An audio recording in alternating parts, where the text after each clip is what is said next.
Chocolate বাদাম বাজা, কেউ বাদাম খুঁজতে নাই। এখন তার বয়স ৭৭ বছর হলেও ৬৬ বছর ধরেই চলছে তার জীবন সংগ্রাম।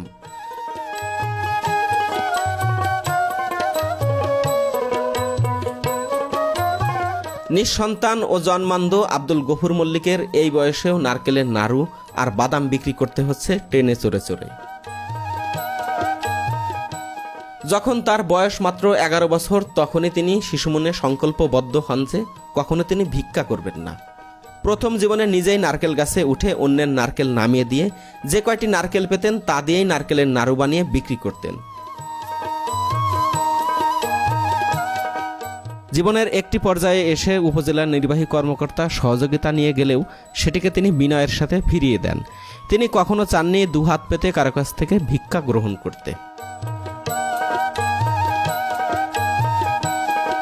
জীবন নিয়ে যাদের শত অভিযোগ, প্রাপ্তি আর অপ্রাপ্তির হিসাব মিলাতে পারেন না, তাদের জন্য আব্দুল গফুর মল্লিক হতে পারে একটি সাহস ও অনুপ্রেরণার গল্প।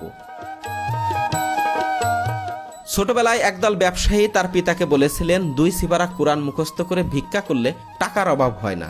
সেই ১১ বছর বয়সেই তিনি বলে উঠেছিলেন, আমি কখনো হাত পাতা ব্যবসা করব না। তিনি এখনো বলেন ও হৃদয়ে বিশ্বাস করেন, নবীর শিক্ষা করিও না ভিক্ষা।